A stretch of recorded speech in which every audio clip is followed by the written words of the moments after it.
Okay guys, today on Chris Does What? We're going to show you how to prepare homemade bread with lentil stew and cabbage in it. So y'all stay tuned.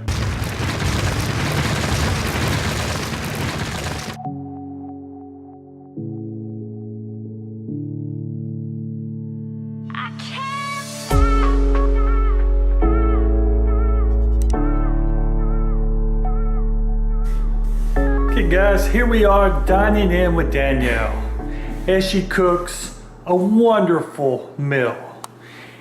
And she spends hours doing this. These meals just don't magically appear. Here she is, she's made some bread. She used, of course, the mixer. She's making lentils with cabbage right here. These, lentils, you can't just throw lentils into a crock pot and it'd be ready. You have to soak them. Mess. Thank you. You have to soak them. You have to make soak them the night before, right? Not lentils, beans. Beans? You have to soak overnight. You can soak those for like an hour. An hour? Mm-hmm. Okay, so you have to soak them for an hour before you can actually start crock-potting them. Well, it absorbs the water, kind of makes them so they can get soft. So, yeah. I've done it the other way where you just immediately start boiling them, and let me tell you, you'll never get them soft. They're disgusting, actually. So you got to boil them or cook them first with nothing in them. No salt, no nothing. Yeah.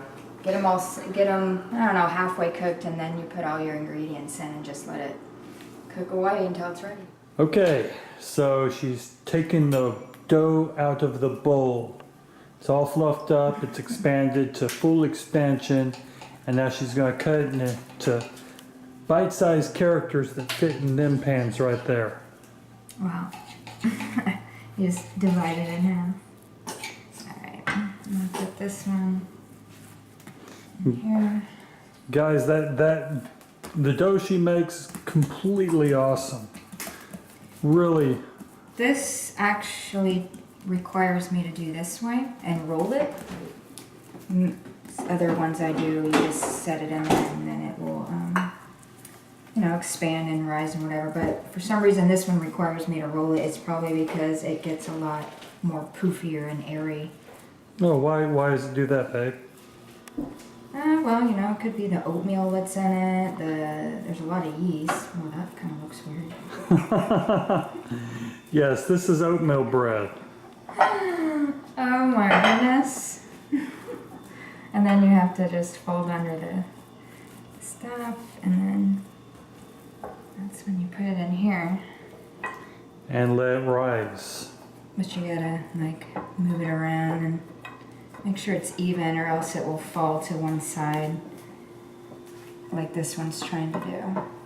But you know what? Homemade bread ain't perfect, so it's good though. It is. And it's completely good when you eat it.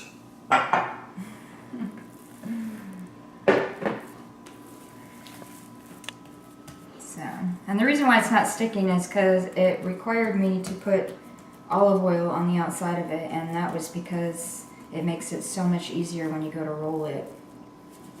You don't want to do too much here. And if you want more on how to make bread, or how dining in with Danny, how she makes bread, just leave feedback below and we'll expand on this. I've been making bread since I was 11. My mom taught me, and she was a really good cook, and she taught me a lot of things, and so bread has just been, if you're going to eat carbs and bread, I really, really encourage you to make your own. Because people think that I don't eat carbs. Yes, I do. All the time. You just have to make it yourself so that you can, stay healthier.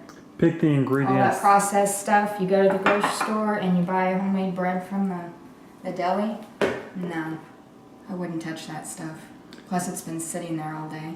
Well, they use things like bleached flour and things like that, where here you can pick your ingredients you're going to use. Use unbleached flour.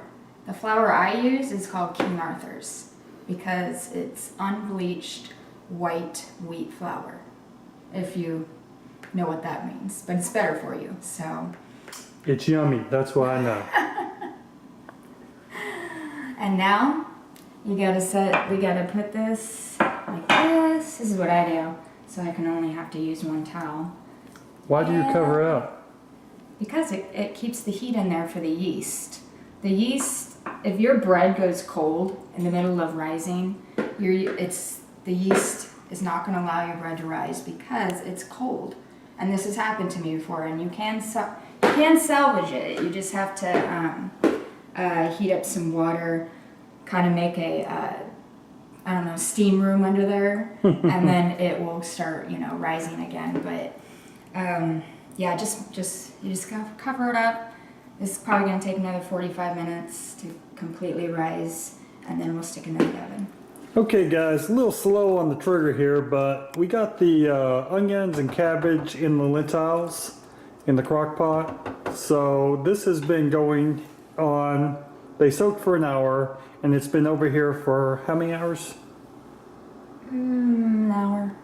So we're in this about 2 hours now, and so at 2 hours we put cabbage and onions in the lentils. Chicken bouillon and a can of crushed tomatoes. Okay. And pepper. Yeah, that's all I have in here so far. How much water? 4 cups. 4 cups. Okay. Well, actually, it's 4 cups of bouillon. 4 cups of bouillon to. And then you add the can of tomatoes, and you add all that juice in there as well. Okay, and then there was how many pounds of lentils? 1? Well, probably a regular bag. What, like 16 ounce? 16 ounce. Okay. Wait, actually, I'd have to look up just a regular bag that you buy at the grocery store, not a big one, but a family size one. Huh. Is all in there, and then let's see. Yeah, that's all that's in there right now. I'm probably going to add a few more spices, but I'm going to wait to see what this turns out tastes like before I go and ruin it. Yes. I may try some cumin and chili pepper in it just to kind of give it a spice, more like a I don't know, kind of like a vegetarian chili. Sometimes I do that with lentils because they can be boring. So yeah, we'll make that decision in a little bit. And I don't think she's ever used a recipe to cook. She just. I Google, like if I have something in the house, I'll Google, like I said, I had lentils and cabbage, and I know there's something you can do with it. And recipes come up, and if you don't have everything for the recipes, I alternate. But I've been cooking for so long that I know what to alternate with and what could make it better. Or sometimes I take one recipe and another recipe, and then my ideas, I really just need to start writing a book. You do? Yeah, because they're all in here. They're all there. I experiment a lot. My family gets experimental meals. It's awesome. So, bread has rose. We've taken the blanket off there. I guess it's done all the heat thing it needed to do. Loaves look really yummy. Yes, we do have 2 different size glass bread pans. Which makes a difference on the rising, but it don't really matter. So she's preheated the oven to 350 degrees, and she's now sliding the bread in the oven. It's a beautiful thing. So bad. So bad. So how long are you going to cook the bread at 350? It says between 45 and 55 minutes. So I'm going to you always start at the lowest because you don't want to overcook bread. And so we'll check it after 45 minutes. If it needs more, then we'll do it more. Awesome. And we're going to leave this recipe below for the bread as well. All this meal, you can see the recipe below. Okay. Ta-da! And there's bread. So how long did this cook for, babe? 45 minutes, and I'm gonna test it. And this is how you test it. You don't stick a knife through this. My mom taught me this. it sounds hollow, it's done. Yay! And boy, that smells good. I know this is not smell-o-vision, but man, that smells tasty. You can butter the top, oil the top. I'm probably gonna leave it like this because I want them a little crispy for the to dip into your lentils. So we'll just let that sit, and we're just waiting a couple hours for the lentils now. Okay, and so far we're about 3 hours in to cooking the lentils. Since about noon, yeah, about 3.5 hours. Okay, okay, yeah. So it's in a crock pot though. I mean, if you do it on the stove, it's half the time, but I do it in a crock pot because it I don't know, it simmers the flavors better. So a good home cooked meal can take you pretty much all day, even though you're not there all day cooking on it. It's I call it like steps or stages. I'm like, okay, I'm starting the first stage of dinner, and then about a couple hours later, I'll go down to the second step, and then the final, the final step is done, and then dinner's ready. The da-da moment. Right. Well, go ahead. Okay, so we're in our last stages. This is 7 hours of prep for this meal. And this, you see from where we started, is really thickening up. Looks really yummy. And what well did you put in this to make this so yummy? Okay, well, there's a recipe. Of course. But let me see. Garlic, onion, cabbage, a can of tomatoes, of course lentils, 4 cups of stock. Whether you want to use, I use chicken, you can use vegetable or beef. That would make you vegetarian. Flavor. Exactly, if it was vegetable. Pepper, I didn't put any salt in it because the bouillon, the chicken stock already has salt in it.